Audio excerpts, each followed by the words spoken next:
Bonsoir, je suis Henri Navalone et je voulais ce soir faire un hommage à Brigitte Bardot. Sa disparition m'a beaucoup ému et visiblement je ne suis pas le seul. Et donc il s'agit de comprendre qu'est-ce que cette femme extraordinaire a pu apporter au niveau individuel et aussi au niveau collectif pour eh bien, ouvrir le cœur de tous ceux qui sont, on va dire, frappés par sa disparition. Et c'est d'autant plus extraordinaire qu'elle a un âge avancé que donc, a priori, on pouvait s'attendre à cette issue. Mais n'empêche, la déflagration est importante.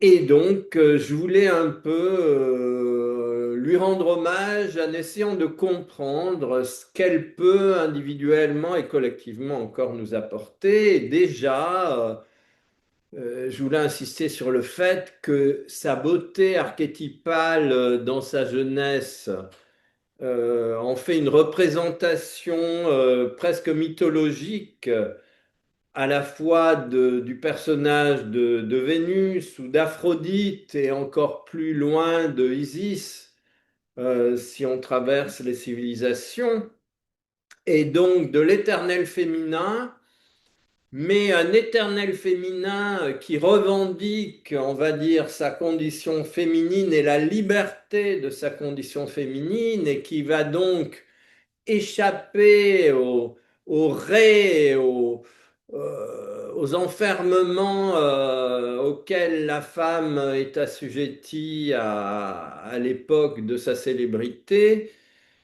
mais c'est loin d'être tout ce qu'elle nous a apporté, en plus du cinéma, en plus de la chanson, qui sont aussi des représentations et de l'éternel féminin, le cinéma, la musique, les arts sont une représentation du féminin. Donc, Brigitte Bardot représente vraiment un archétype au point qu'elle va aussi représenter Marianne. Et en tant que Marianne, eh bien, elle devient une représentation de la France. Et c'est sans doute en tant que représentante de l'âme éternelle de la France que peut-être sa disparition nous a le plus touchés, mais je voudrais aller plus loin et entrer dans les valeurs encore plus profondes, encore plus collectives qu'elle nous transmet, au-delà de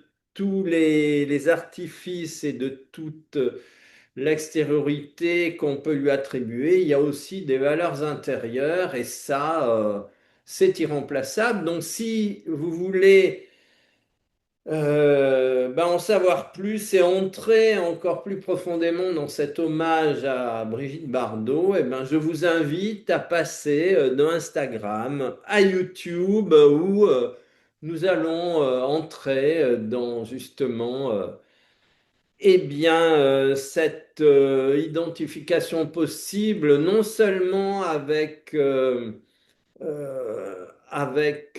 Artémis, avec Vénus, mais aussi avec les valeurs éternelles que la civilisation de la Grèce antique nous a transmises. Voilà. Merci. Nous sommes donc maintenant sur YouTube.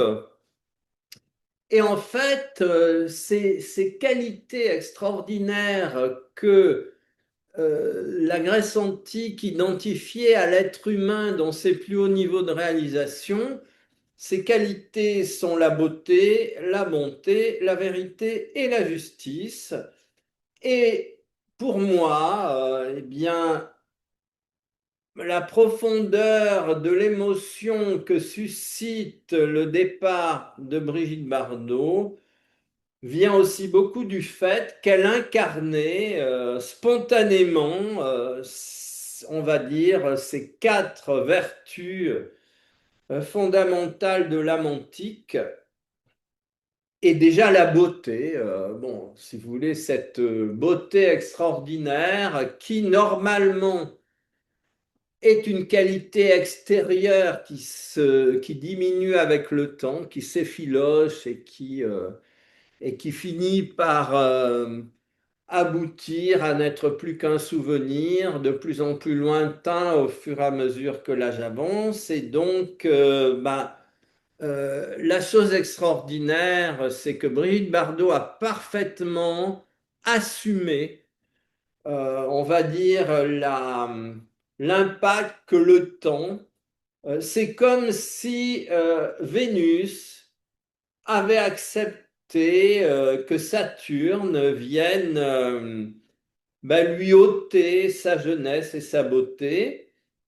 Et ça, si vous voulez, c'est extraordinaire parce que les femmes de son niveau social et les femmes identifiées avec l'extériorité, en général, se font singulièrement charcuter, essaient de maintenir longtemps, le plus longtemps possible, une apparence de façon artificielle, ce qu'elle a totalement refusé. Et si vous voulez, en acceptant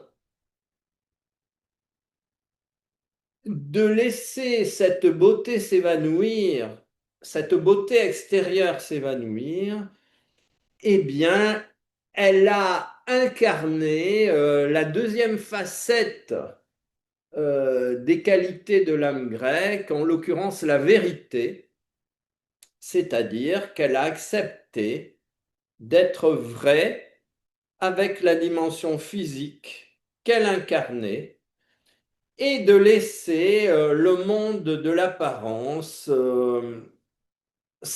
abandonner sa place au monde de l'essence.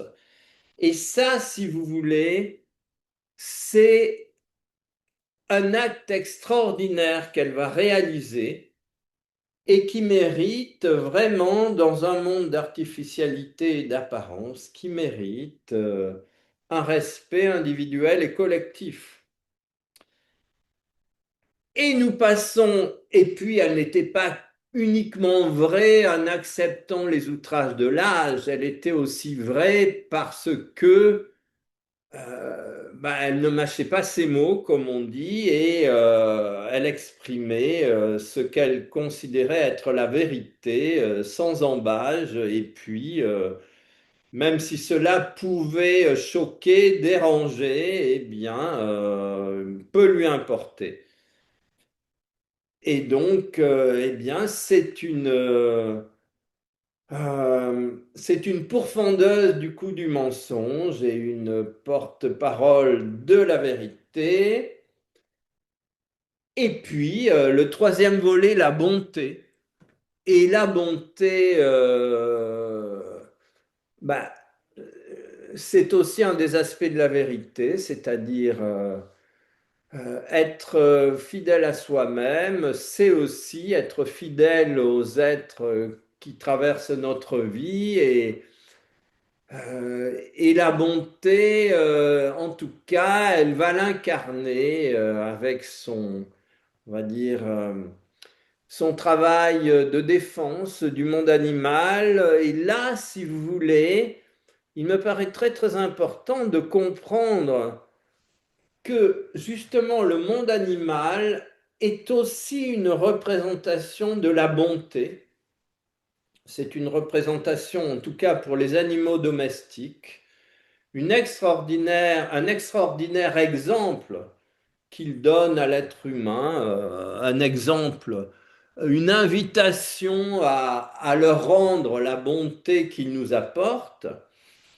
Et puis, il représente aussi toutes ces valeurs cardinales, à savoir la beauté, l'infinité des formes que prend le monde animal. C'est un bouleversement, un éclatement de beauté absolue. Ils incarnent euh, le mystère de la justice, bah, ils incarnent la vérité parce que les animaux sont vrais, ils ne cachent rien, ils sont entiers. Et puis une incarnation de la justice parce que bah, ils obéissent à des lois que souvent nous ignorons, mais dont ils sont la représentation et donc quelque part ils nous invitent à nous identifier aux lois supérieures de la nature, aux lois qui gouvernent, on va dire, le fonctionnement non seulement des espèces animales, mais des espèces humaines. Et donc, ils incarnent bah, la beauté, la bonté, la vérité aussi, puisque, encore une fois, ils sont vrais, et la justice. Et donc, en, en défendant le monde animal, Brigitte Bardot s'identifie aux forces qui dirigent le monde animal, qui sont des forces, ces forces des quatre vertus cardinales.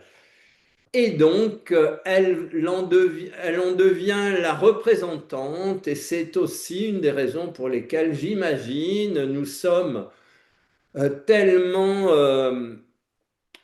ébloui par son exemple dès lors que nous aspirons nous aussi à être bons, à être vrais, à être justes et à incarner, et c'est peut-être ça le plus beau message, c'est-à-dire que elle nous indique bien à quel point, après avoir incarné la beauté extérieure, progressivement, elle est devenue une icône de la beauté intérieure. Et là, c'est un enseignement extraordinaire. Et si vous voulez, le principal hommage que je pourrais rendre à Brigitte Bardot,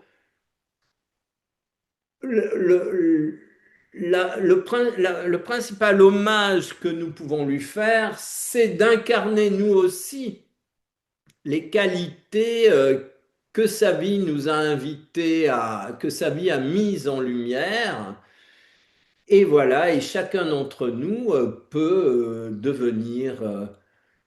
On n'a pas tous la chance de naître avec la beauté extérieure, mais nous pouvons tous incarner de plus en plus la beauté intérieure. Et cette beauté intérieure, elle va de pair avec la bonté, avec la vérité et avec la justice. C'est une société basée sur ces quatre piliers. C'est une société extraordinaire et on peut dire que en étant une représentante des quatre piliers de la société idéale, elle devient vraiment l'icône de la France. Elle mérite que le général de Gaulle et demander à ce qu'elle devienne l'archétype, la représentation archétypale de Marianne. Marianne qui est tout de même l'image de la France éternelle à laquelle elle va prêter ses traits. Et c'est parfaitement mérité. Et voilà, et donc on ne peut que la remercier infiniment, et la remercier infiniment, encore une fois, c'est comme elle, incarner ses valeurs, et pour faire en sorte que la France éternelle reste éternelle, et que les valeurs éternelles de ce pays restent des valeurs que tous les peuples du monde continueront à nous envier. Et je voulais terminer un peu sur cet élément que euh, c'est vraiment une illustration de la Vénus, Aphrodite, Isis moderne. Euh, et ça aussi, ben, on voit à quel point l'image qu'elle a donnée a amené tellement d'identification.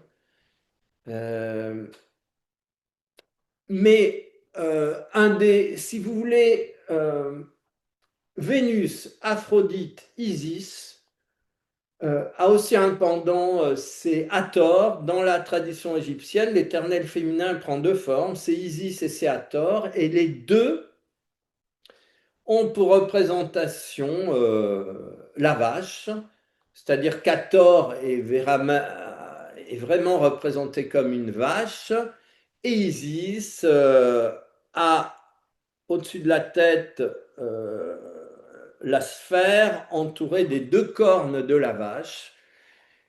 Et on peut se demander pourquoi ces deux divinités égyptiennes étaient représentées de cette façon. On peut se demander pourquoi eh bien, la vache est sacrée en Inde, et donc peut-être qu'un des meilleurs moyens de rendre hommage à Brigitte Bardot serait de maintenir intact le cheptel en France, de protéger cet animal extraordinaire qu'est la vache, qui nous donne le lait, qui nous donne bien plus que cela, qui pacifie, on va dire, les espaces champêtres dans notre pays.